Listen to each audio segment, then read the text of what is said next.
let's talk about some pros of traveling with children. Because many times it's like, oh, should I travel with them? Should I leave them? It's vacation for us as parents too. It's like we want to get away.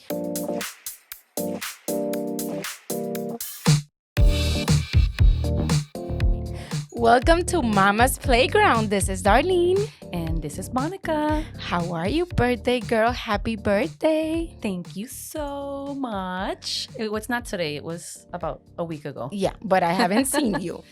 That is true. That is true. We have not touched base. I know. And so what happened? What did you do on your birthday? Because I did call you, but you were tired from the trip, which I want to talk about the trip soon.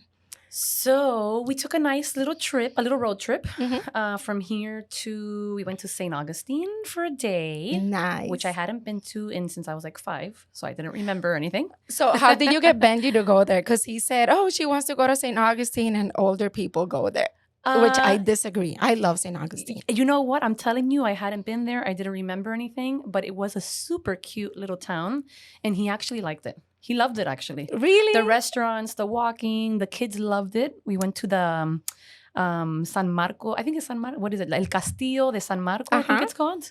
And the kids liked it. We had a nice day. It was just one day, though. Oh, it was just one day. Just one night. One night. And then after that, we went from St. Augustine to Savannah. Oh. And that was nice. That's really nice. They say it's haunted and but in a good way. It's in a good way, yeah. Right? Yeah. Like good spirits. Yeah. We were on River Street. We walked around. We ate. It was very chill, relaxed, but it was nice. It was good. And how was it with the kids, though? Good. The kids actually loved it. They were so happy with the hotel. They love going to hotels. They love to stay at the hotel. God, they feel that they are somewhere completely different. Mm-hmm. So they're like, I want to stay here forever, Mom. Can we stay in Georgia? Can we live here? No, because it's so pretty and it's so different. It is. Yeah, it is. It's Savannah. It is a beautiful place to go to. I asked you about how they felt because usually kids, when you're in Florida and you get in the car to take a road trip, they want to go where? To Disney. Yeah, Disneyland. So I'm glad that they enjoyed being away from Disney. Disney's getting expensive. It is super, but I mean that's another note. Yeah. So talking about traveling with kids, any other challenges that you had? How was it the road trip? Because Noah, he's at an age where he's very rambunctious, energetic. And he's energetic. And to be honest with you, on the way going, he was really good. He fell asleep. It was good. We stopped in St. Augustine because of that, because we were like, we're not going to go straight shot 8 hours. But it was good. On the way back, we did do the straight 8 hours. So at one point, he was already getting a little angsty. He wanted out of his car seat, toddler thing. So I was giving him toys. I gave him a drawing pad. I gave him the iPad, which I hate to do, but I had to so that he could stay calm. And we made it. I was like, wow, we did it, because he is... good for Noah. Good for Noah, excuse me. Yeah, a lot of people think that, for example, I don't like to give Luna the iPad when we're in the car because I'm like, look outside, look at the trees, look at the clouds, and she enjoys it. But yeah, for a long trip, you know how there's some cars that have the monitors in the back for the kids with headphones. Yeah. Oh, those are great for long road trips. Yeah. I don't have that though. So I had to give him the iPad for a little bit until he fell asleep and so on. So I tried not to. Actually, on the way going, he didn't see any iPad. Good. Which was good. He was looking outside. He was playing with his brother. So it was nice. And did you change the app that you got it, right? The app that I recommended, Kiddopia? I did get Kiddopia. Yes. For those parents that have a kid that loves to be in the iPad, recommended Kiddopia. It's Kidopia. That's the best app. It's so educational. It is, and they love it. Actually, now I took YouTube out of my phone. Good. Because he would get onto YouTube, and I was like, no more.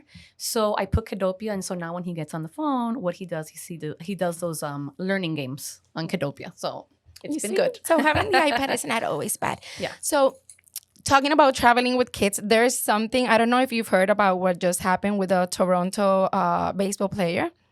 His name is Anthony Bass, and he was calling out flight attendants from an airline I am not going to mention because the flight attendant apparently asked his pregnant wife, I guess he wasn't there. She was traveling with 2 other kids to clean up the popcorn that the kids had thrown or On the floor. I on the think I floor. did see this. I did see it. Yeah. So, yeah, there's a whole online debate calling him names for, oh, who do you think you are?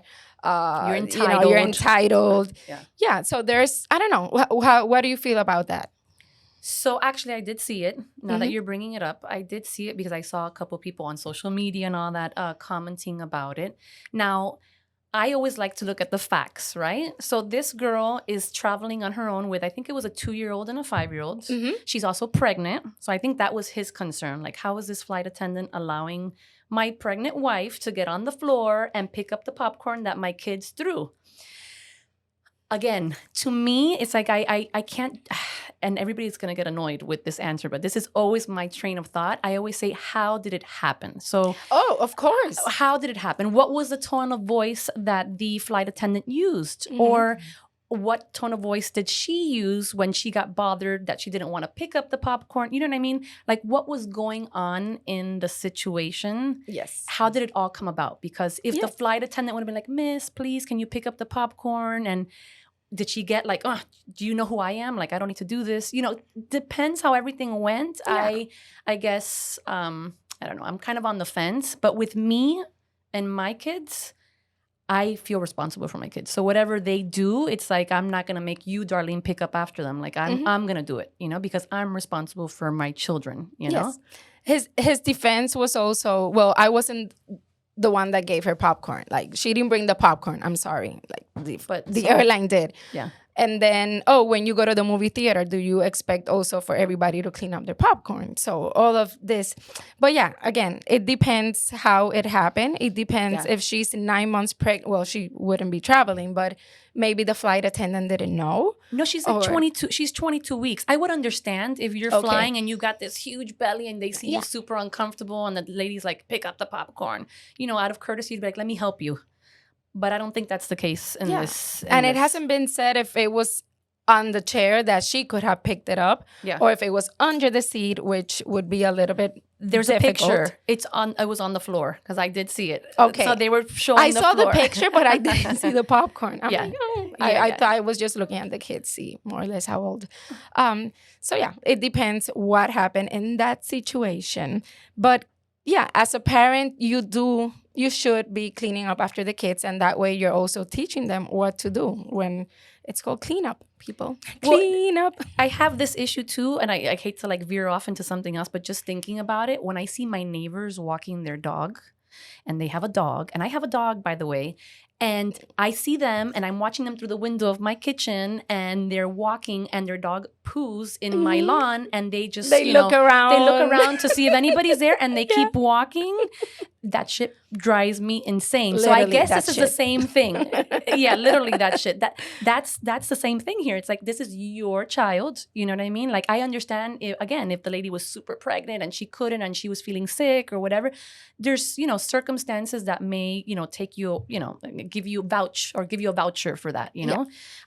But in this particular case, I think it was like, I think I saw a comment that he said, somebody said, well, who do you expect to clean up after your kids? And he's like, the cleaning crew. The cleaning crew. Again, we need to see exactly what happened, because that's the thing. A lot of people go on Twitter, on wherever, and they just start, like barking at each other without knowing the facts. Correct. And I'm a fact person. Like, tell me. But the thing is, obviously, you're not there. And all these media outlets are putting different stories and everybody's commenting. And it's like too much information, too much noise. And nobody really knows. It's crazy. Really how it went down. It's crazy. Yeah. We're talking about this. They're fighting about that over there on Twitter with so much happening in the world. All because of the popcorn? Really? Yeah. A bunch of people were really having it out, like, on social media about this. Yeah, people need to get a life. Okay, so yeah, I love. Do you like traveling with your kids? I love it. I think it has so many benefits for everybody as a family, especially for the kids. I do, and I'll be honest. For spring break, which was in March, for the first time, taken my Noah's 2 years old. So I had Noah during pandemic. I didn't travel. You know what I mean? So his first flight ever was to Mexico. It's not a long flight. It's like an hour and a half. Nice. And going, awesome. Coming back, this kid was pushing, like kicking the chair in front of him. And I was like, stop it. Stop doing that. And I had to apologize like 5 times to the person in front of me. So again, I was taking responsibility for my kid's actions. I'm not just going to let him like do whatever he wants. But it was a little hectic. And I said to myself, man, imagine an 8-hour flight to Europe. Like if he behaved like that, you know? You leave him at home with the grandparents. Yes. No, no, I want to bring him. He has so much fun and he enjoys it. But, you know, being cooped up in an airplane with a bunch of people, you know, if you don't have, in these short flights, they don't have the TV. They don't have anything to keep them entertained. So, you know. Did you bring toys, iPad? I had my phone. I didn't bring an iPad. I was like, I'm not bringing it. I put in my like little carry-on. I had books. I had some crayons, stuff like that. But he was cranky. It was an early flight. We had to be up by 5 o'clock in the morning to be at the airport at 7. So he was still sleepy, cranky. He wanted his milk. I didn't have it. You know what I mean? So basically you were not prepared, Monica. Yeah, I guess so. I guess that's what it was. Talking about preparation, let's talk a little bit about packing. What type of a packer are you? Are you the one that put everything like in cubes and the Ziploc bags labeled? Or you just like throw everything? No, when we're traveling, I make sure I'm the one that packs everything for the kids. So I make sure everything is there. The medicine, the thermometer, the swimsuits, the this, the that. Like I am a good packer. But you left the iPad for a 6-hour plane? No. Oh, this was a short. This was from Mexico. It's only an hour and a half, 2 hours. We went to Playa del Carmen. Always take the tablet on the plane. It was short.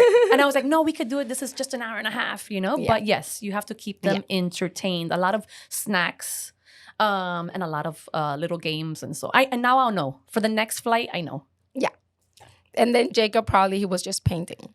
Jacob was looking out the window, and I am a little angsty of a flyer. So he's like, Mommy, look how high we are. Look. And I was like, I don't even want to look out the window. Just keep going. Yeah, so traveling with kids, it could be very, overwhelming. And for I was reading the hardest age is 9 months.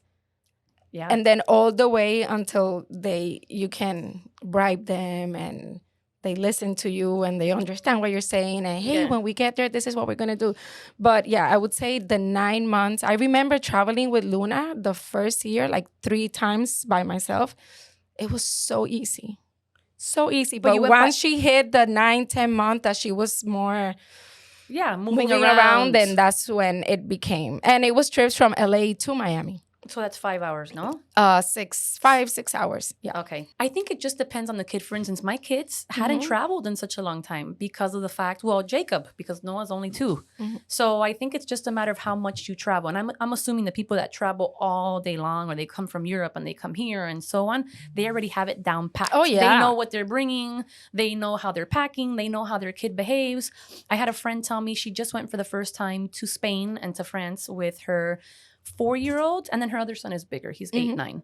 And I said, how'd he do in the flight? Like the 8 hours. And she's like, you know what? It was amazing because he did have the little TV in the back. She's like, he behaved so well. Did she give him Benadryl? I think she gave him the melatonin Zarbies. Oh. See? That's another thing. They were like, you know what? If you're going to do long distance travel, like get some melatonin or something so that they're calm during the plane ride. Mm-hmm. But yeah, I'm like, I'm not going to drug my kid. But then I'm like, I might, But yeah, I mean, I feel like it gets easier, obviously. But yeah, some packing basics that you need. These are like tips. Light stroller. Yeah. Definitely a light stroller. Because I did it the other way around one time and I'm like, what was wrong with me? You need a light stroller.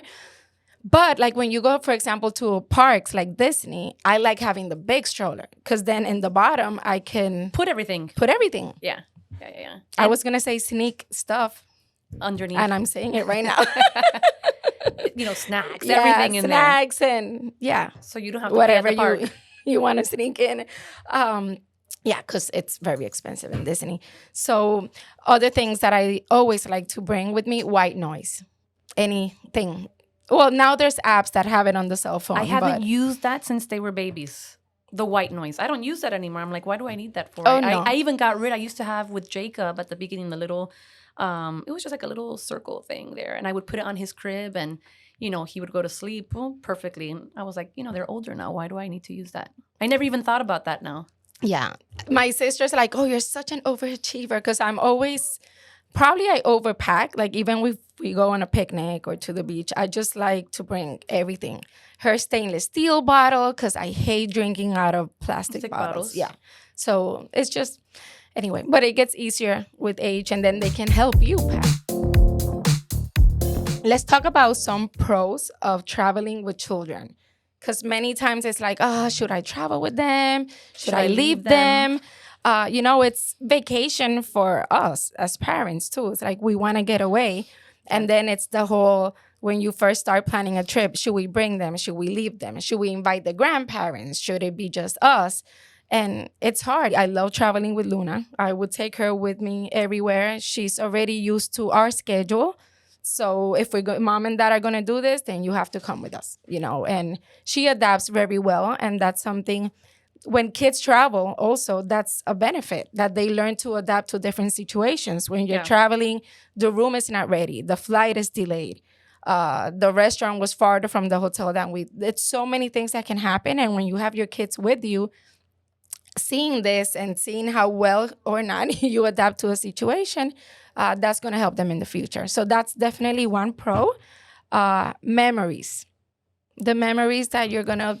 Pictures, everything. Yeah. Even though they won't remember it now. I mean, they won't remember it, let's say, 10 years from now, but you've got the pictures. You have everything that you can, show your kids. Like, look at the first trip you took, or look at this that we did, or, you remember because you are older, but them, you've got all the pictures and all that to show, which is also great. It's beautiful. I took Luna her first time to Puerto Rico. She was 2.5 years.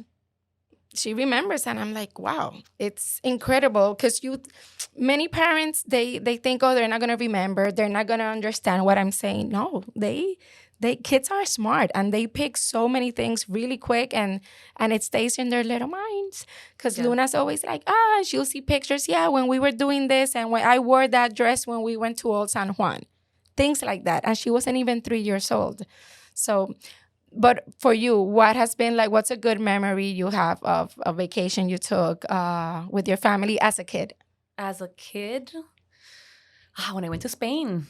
When we went to go see my mom's family, and all that. I still have, my dad's family has a farm in Asturias, up in the top of a mountain. And I still remember seeing all like the farm animals. I'm a super animal lover. So I was with all the dogs, the chickens, the cows. Like, I remember that. And I even remember certain smells and all that. It's crazy. Really? Yeah, I was about 8 years old, 8 or 9. So I was a little bit older. I wasn't 3 or 2.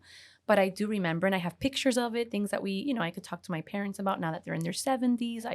We look back on things and say, look, remember this? I mean, time flies. So And they probably don't remember much. They do. Yeah. My mom remembers certain things. My dad's a little bit more like, he remembers, but he forgets certain things. You know what I mean? But yeah, I mean, and now talking about parents, because we're in our 40s, our parents are, 70s, right? Going maybe to 80, Yeah. So I have done family trips, on a car, not in a plane, all of us, with my parents. So now you've got 2 different sets of people, right? You've got the kids that are running around rambunctious. We are kind of in the middle. We're still active. Exactly. And then you have your parents that I don't know about yours. They're not moving that well anymore. They're not moving that fast. Yeah. So it could get a little hectic between the older people that can't walk as fast, and they need to sit down because they need to, not walk or whatever, they need to take some time to relax. And then the kids that are running around. Yeah, and then they want to go to the playground and exactly. We're stuck in the middle as parents. And the good thing, we can use them as babysitters at night. That is true. And then you can have downtime with your spouse to go happy hour, grab a drink. This is what my mom says. My mom goes, you want me to go so that I could take care of the kids at nighttime? And I'm like, no. And I'm like, it's no. I really enjoy spending time with them, but it does get hectic because everybody's on a different, time wave or whatever, And so the kids are screaming. They're like, I don't want to go and do that, and you're in the middle. You want to satisfy both parties, your kids and your parents, and It's Wait, add to that when it's not only your parents, it's also your spouse's parents. Oh my God, no, get out of here. And I then- haven't done that yet. Yeah. And then you have 2 sets of older people that can get grouchy, have their own needs. I have to take my meds at this time. I want to sit down. And then you have the kids all over the place. Doing a pillow fight or jumping off a bed or something. And unfortunately, in situations like that, you and your husband can disconnect. I don't know. At times, it's happened to us that he'll try to please a group, I'll try to please the other one, and then for us, like there's no middle ground. There's no middle ground, and then it turns into let's just make everybody happy. But then you guys need a vacation from that vacation. Yes, that's what ends up happening. Yes, which well, the anniversary is coming soon, so hint, hint. But yeah, it's beautiful, like memories. They're also the kids are gonna be like, oh, I remember going there with grandma and grandpa, and it's beautiful memories for everybody. Just having the family together with the ups and downs that come with that. The quality time that they're all going to spend together doing, because it's not the same being here, at home and, okay, we're going to take the day to be together, than just sleeping everybody together in one different city. The hotel, like you were saying, the kids love being in hotels. Luna's the same. She keeps asking me, when are we going to a hotel? When are we going to a hotel? It's just, and as kids, I remember one of my favorite memories was going to Lake George with my family. And it was so nice, just like, I don't know, it's different. My siblings were with me. They weren't like with their friends, like back in Puerto Rico. Like we were all together. The hotel, the pool, the events, my dad always likes to plan, and it's good memories. And I want to do the same thing for Luna. For our kids, yeah. Yeah, and kids, hopefully. We'll have more. Another pro of kids coming on trips, it's getting to know other cultures. Yeah. Yeah. Definitely. It helps them become like more compassionate with other people. I think people should spend, like, instead of buying stuff for our kids, which, we're probably all guilty of, toys and this and that. If you were to save, depending on your financial situation and all that, but if you spend time saying, you know what, maybe we take 3 trips in the year or 4 trips in the year with our kids doing different things, I think that's more memorable, and that is actually more, valuable than all the material things that one goes and buys. I think like that money, if one said, you know what, I'm not going to spend any more stuff on toys, this and that, we're going to take this money, we're going to save, and we're going to do more trips together as a family. Because that's really all we have. Like at the end of the day, all we have is memories, and our kids are not going to be little anymore. One day they'll get older and they're going to say, I don't want to travel with you. I'm going with my friends, and you can't get everybody together. It's going to be a different, trial and, tribulation or whatever. You know what scares me? Luna's birthday. It's right on spring break. So now it's, okay, she's 4. But when she's, 18? Oh, no. 19? That's going to be another. We're going to go for Luna's birthday. It's spring break. Oh, I'm dreading that. And you'll be walking with a cane. No, I'm just kidding. No, you are. I'm not. Yeah. We're going to be I'm going to be like, okay, where should we get the room? Yeah, right. That's why we got to work, keep working out, like stay healthy as possible, as much as possible, so that we're here till 100. I try. And that's, for me, that's one focus, like trying to stay healthier so I can be in those moments and take all these trips with her. I'm looking forward to the mom-daughter trips. You know what I would love to hear from people that hear us out and, that they listen to us, other moms or so on, like places to go with your kids, with toddlers, ideas, experiences from other people. What's been a good one? What's been a bad one? What did you do? What did you not do? Like what made it easier overall for everybody? Because I think once, when you share, it's nice to get a community of, moms or, parents all together and kind of give tips and tricks of what to do so that it doesn't become overwhelming when you're traveling with your kids. And another overwhelming part is when you get to a city and you start Googling what to do with kids. And there's just, sometimes they put things that I'm like, no, Luna's not going to like something more. Yeah, like a community where we can go and, okay, when you go, let's say Savannah, I need the top 5 places. Well, that's why we created Mama's Playground. Yes. So all these topics that we talk about, like to connect with other people and, share ideas, share experiences, and basically connect now that we have this beautiful thing of social media and podcast and all that. Yes. And we want to encourage everybody, if you're not following us yet, we are on Instagram, mamas.playground. Yes. We are on YouTube, obviously, Mama's Playground. We're on Facebook, Twitter, TikTok, so many things. I can't keep up with it. All the major podcast platforms. Yes. So, okay. So let's talk about tips for traveling with kids. It's know what to pack. Every kid, it's different. So make sure you have all the basics without, where you're going, there's a store without like packing cereal boxes. Everything from your refrigerator. So it's tips. Well, what you're going to pack. Yeah. What to bring as far as like entertainment if they're smaller kids to keep them entertained if it's a flight or a long distance road trip. Exactly. And then what we didn't touch base on, and quickly so that we don't elongate this, is I don't know, did we cover like the cons and all that?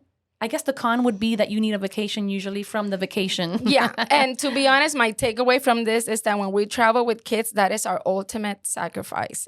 It is a sacrifice at the end of the day. Because we want to get away so we can get away from like the daily stress of life. It's but not. Then we bring it with us. It's not. But yeah, I mean, I really encourage it because it's going to help them education. Like they're going to learn so much when they go to a place more than just reading it out of textbook, like just being there, physically being there, touching the place, seeing it.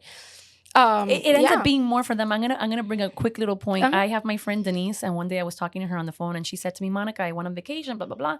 She goes, "Really? Vacation with kids is not really a vacation." She's like, "You're just taking your house and you're bringing it with you to wherever you're going. So the chaos comes with you, the mess, everything. So but at the end of the day, you do it because the pictures and the memories serve a lifetime." Yeah, and you're helping them. Like you're really helping them. You're giving them new adventures. I remember her pediatrician. I had asked her, should I start her in pre-K? This was last August, but we wanted to go to Europe. And I said, should I start now or should I wait till or January or the following? She said, do it. Go to Europe and then come back and put her in school. But she said, I will always encourage kids traveling because they're going to learn so much and it's going to stay in their heads. Definitely. So to more travel, Darlene. To more travel. So next week, May starts and we're going to have really, really good episodes coming out. You want to talk a little bit about that? Definitely. So May is Mental Health Awareness Month, right? The whole month is dedicated to mental health. So we have our podcast always coming out on Wednesdays. Mm-hmm. I think there's 5 Wednesdays coming out. There is 5 Wednesdays in the month of May. So we're going to be talking the whole month about mental health, anxiety, the pressures of social media on the young kids right now, and even us. I mean, I could... that's going to be for the next episode. But there's a lot to discuss. So stay tuned for that. Yes. And we're going to take a break during that month, special for our mothers, because it's also Mother's Day. So we'll be talking about that. And so if anybody has any issue that you feel that we should be touching on that has to do with mental health, if you have any stories that you want to share with us, we really encourage to connect with us through Instagram, through YouTube, and we would love to hear your stories. Yes, and I'm going to put that final thing in there. We are not experts. We're not medical experts. We're not psychologists. We're not anything, but we have our own stories that we've been through. So I think we can share. Yeah, we're experts as being Luna's mom over here and Jacob and Noah's mom and my own personal stuff that I've dealt with. So yeah. So thank you for tuning in, and we'll see you next episode here on Mama's Playground. Definitely. Bye.